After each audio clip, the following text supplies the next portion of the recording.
E convido agora o professor Douglas Roberto de Almeida Batista, que falará pela Convenção Geral das Assembleias de Deus. O professor Douglas Roberto é bacharelado em Pedagogia e Teologia, mestrado em Ciências das Religiões, doutorado em Teologia, licenciado em Filosofia, especialista em Docência do Ensino Superior, é presidente das Assembleias de Deus no Distrito Federal e dada a Ordem dos Capelães Evangélicos do Brasil. É presidente da Sociedade Brasileira de Teologia Cristã Evangélica e do Conselho de Educação e Cultura da Convenção Geral das Assembleias de Deus no Brasil. É diretor-geral do Instituto Brasileiro de Teologia e Ciências Humanas e editor-geral da Rede de Estudos Pentecostais Assembleia. Excelentíssima senhora ministra Rosa Weber, relatora da DPF 442, demais autoridades, expositores, auditório. Represento nesta audiência pública a Convenção Geral das Assembleias de Deus no Brasil, CGADB. Nossa instituição é constituída por cerca de 100 mil pastores, entre consagrados e credenciados, e nossas igrejas comportam 22 milhões de brasileiros, entre membros e congregados, nos mais de 100 mil templos-sedes em todo o território nacional. Estes dados caracterizam a elevada representatividade das Assembleias de Deus na sociedade brasileira. Reiteramos nesta exposição, excelentíssima ministra relatora, que esta ação de descumprimento de preceito fundamental, a DPF 442, que pretende legalizar até a 12ª semana da gestação o assassinato de ser indefeso e inocente no ventre da mãe, não merece prosperar. Provavelmente a expressão que utilizei não seja politicamente correta, mas é exatamente acerca disso que trata esta DPF, a busca de autorização legal para matar inocentes no ventre materno. A Convenção Geral das Assembleias de Deus no Brasil se manifesta contrária pelas seguintes razões. Em primeiro lugar, porque o direito à vida não pode e não deve ser violado.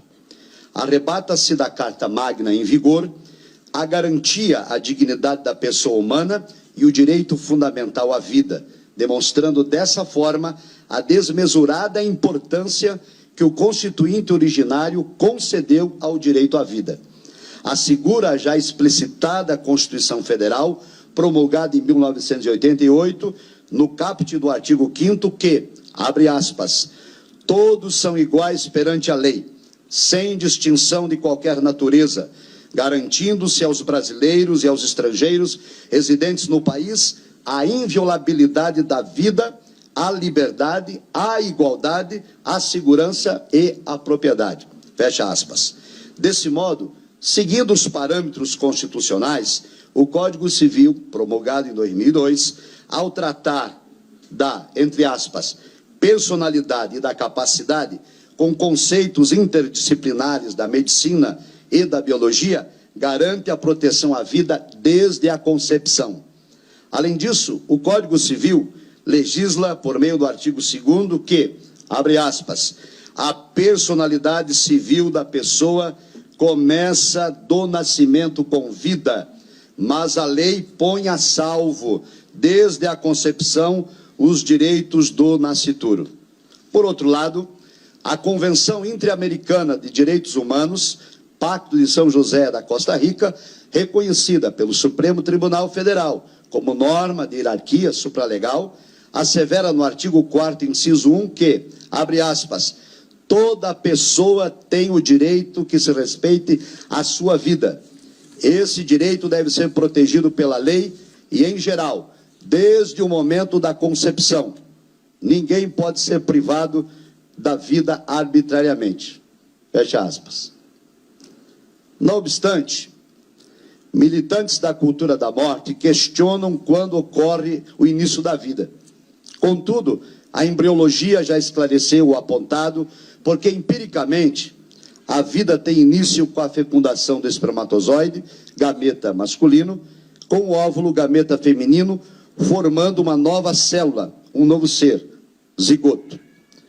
Expositores pró-aborto afirmam que não é possível, por meio da ciência, definir o início da vida. Então, com a devida vênia, aos indecisos e inseguros, cabe a aplicação de um preceito fundamental do direito. Na dúvida, pró-réu. E que fique claro que o réu aqui é a verdadeira vítima, isto é, o ser vivo, inocente e indefeso no ventre da mãe. Quanto ao já citado artigo do Código Civil, a douta civilista Maria Helena Diniz o interpreta do seguinte modo, abre aspas, embora a vida se inicie com a fecundação e a vida viável com a gravidez, que se dá com a anidação, entendemos que, na verdade, o início legal da consideração jurídica da personalidade é o momento da penetração do espermatozoide no óvulo. Fecha aspas.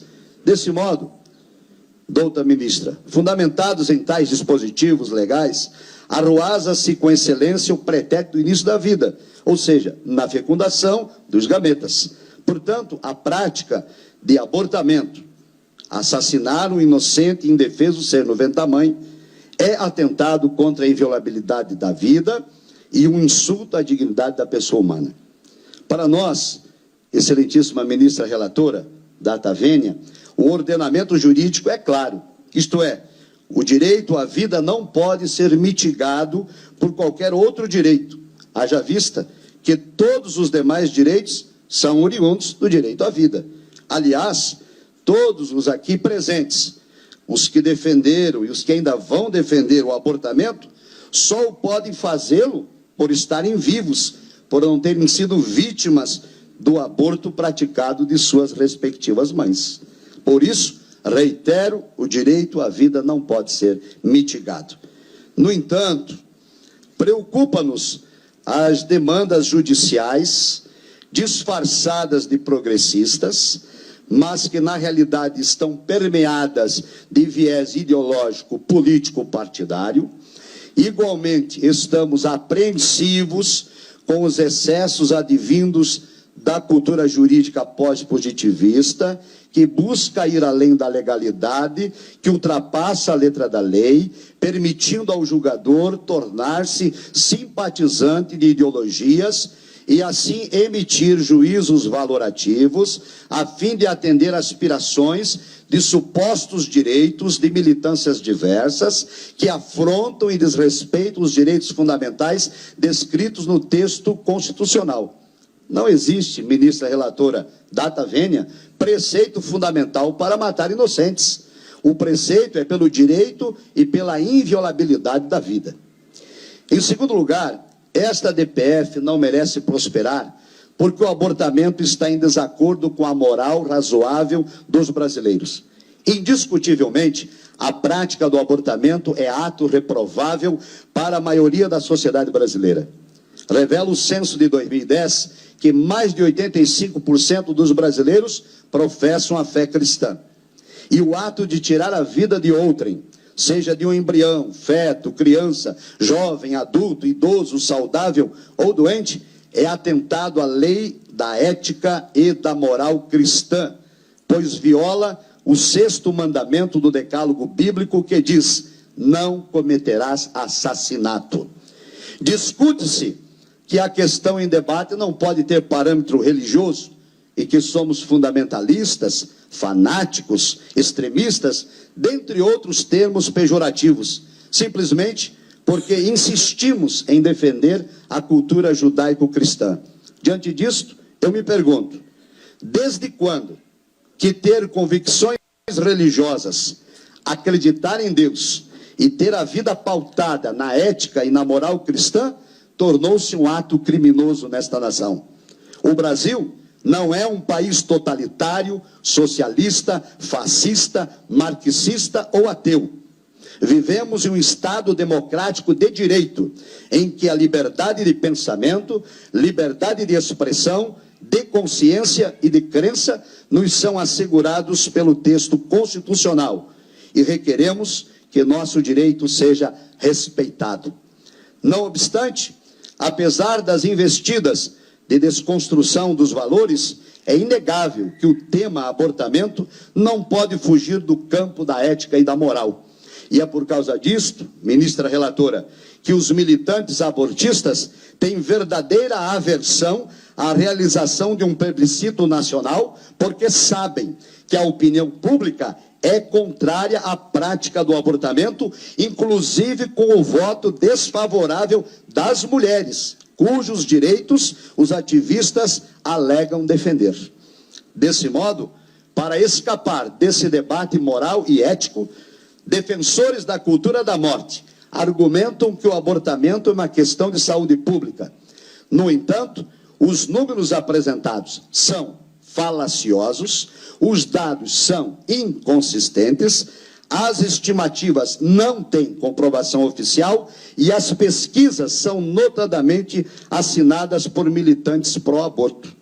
Fundamentar uma decisão e promover mudanças de paradigmas em informações tendenciosas e questionáveis é atitude, no mínimo, desonesta. Mas foi assim que há mais de 4 décadas a legalização do aborto começou nos Estados Unidos da América, fundamentada em uma escandalosa e descarada mentira que foi admitida como verdade pela Suprema Corte Americana. Portanto, o eventual deferimento do pedido dessa DPF, no sentido de autorizar legalmente o assassinato do ser humano no ventre da mãe até a 12ª semana da gestação, se tornará um desrespeito e uma afronta à considerável parcela da sociedade brasileira, pois os dados maquiados dos defensores do abortamento não são passíveis de comprovação, e o tema em debate está em discordância com a moral e a ética do povo brasileiro. Salienta-se, outro sim, que não cabe a esta Suprema Corte alterar a conduta moral do povo, sobretudo em violar o direito à vida, em descumprimento ao texto constitucional. A premissa destas decisões, que abrangem leis e valores, cabe aos membros do Congresso Nacional, que em nosso modelo de democracia representativa possuem a legitimidade do voto para atender à vontade da nação. Assim, a eventual procedência da sobreditação, data vênia, seria uma imposição autoritária e ilegal em discordância com a moral e a ética dos brasileiros.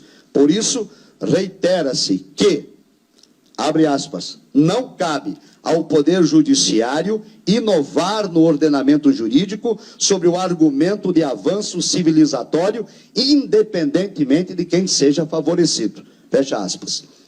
Em terceiro lugar, ministra relatora, ratifica-se esta ação que deve ser julgada improcedente por ser matéria de competência do Legislativo. Evoca-se neste ponto o princípio da separação de poderes, o qual se tornou um modelo fundamental na história do Ocidente. O necessário equilíbrio entre autoridade e autonomia. Nessa ótica, o poder legislativo, obedecendo à separação dos poderes por meio do Código Penal, já disciplinou as exceções de punibilidade para a prática do abortamento. Entende-se que somente esse diploma legal tem o condom de balizar as permissões para a interrupção da vida, embora tais decisões não tenham o aval da moral e da ética cristã, porém reconhecemos que constitucionalmente quem tem o dever de alterar a norma vigente é o Senado Federal e a Câmara dos Deputados, não cabendo, data vênia, a esse excelso tribunal legislar em matéria de competência do Congresso Nacional. Salienta-se ainda que o pluralismo religioso e o debate democrático representativo para a promulgação de leis encontra sua guarida no Congresso Nacional. Portanto, é lá, por meio dos representantes eleitos pelo povo, que se garante a legitimidade da vontade majoritária, resguardando-se, evidentemente, os direitos da minoria. O tema dessa DPF, com a devida vênia, nos parece ser mais um atalho tomado por um partido político em detrimento do processo democrático das casas legislativas para impor, entre aspas, goela abaixo da sociedade, uma legislação de abortamento genocida, eugênica e permissiva. Destaca-se também que ambas as casas, Câmara dos Deputados e Senado Federal, possuem projetos de modificação do Código Penal e que as reformas já ocorridas ao ordenamento vigente, por intermédio do processo legislativo, não abrangeram a descriminalização do abortamento e que, inclusive, tramita na Comissão de Direitos Humanos e Legislação Participativa do Senado Federal a sugestão legislativa 015/2014, que trata do mesmo tema desta DPF em discussão. Assim, preocupa-nos, excelentíssima ministra, data máxima vênia, que esta DPF tenha sido instaurada. Uma vez que o parágrafo 1º do artigo 4º da Lei 9.8882/99 diz textualmente que, abre aspas, não será admitida a arguição de descumprimento de preceito fundamental quando houver outro meio eficaz de sanar a lesividade. Fecha aspas. Ora, como já explicitado, se o instituto competente para disciplinar tal assunto, que é o Poder Legislativo, está afinco com seus deveres, não cabe ao Poder Judiciário dessemelhar a paridade constitucional e abrogar a competência alheia. Ainda preocupa-nos nesse quesito, excelentíssima ministra Rosa Weber, que as extrapolações do papel iluminista assumido na jurisdição constitucional desencadeie perigosíssimas ideias de que as decisões judiciais não podem mais sustentar na fórmula tradicional de separação de poderes. Entendemos que a jurisdição constitucional desempenha papel preponderante, mas somente quando o Poder Legislativo não tem atuado, o que certamente não é o caso, uma vez que o Congresso Nacional está atento de seus deveres quanto à questão em discussão. Por fim, em quarto e último lugar, diante dos fatos narrados e os fundamentos apresentados, a Convenção Geral das Assembleias de Deus no Brasil, em abril de 2013, por ocasião da 41ª Assembleia Geral Ordinária, realizada aqui na capital federal, por unanimidade de seus membros, exarou o posicionamento quanto ao abortamento nos seguintes termos: a CGADB, Convenção Geral das Assembleias de Deus no Brasil, é contrária a esta medida do aborto, por resultar numa licença ao direito de matar seres humanos indefesos, na sacralidade do útero materno, em qualquer fase da gestação, por ser um atentado contra o direito natural da vida. A palavra de Deus diz: e não matarás o inocente. Êxodo capítulo 23, versículo 7. Reitera-se que esta posição, excelentíssima ministra, representa a totalidade dos membros das Assembleias de Deus no Brasil, instituição fundada em nossa nação no ano de 1910, e que hoje abarca 22 milhões de brasileiros, um percentual considerável de cidadãos que integram o nosso Estado democrático de direito. E ao concluir, ratifica-se que somos contra a cultura que faz apologia à morte, defendemos a família e somos favoráveis ao direito inviolável e à sacralidade da vida. Nestes termos, solicitamos ao Excelso Supremo Tribunal Federal que vote pela improcedência da DPF 442. Muito obrigado.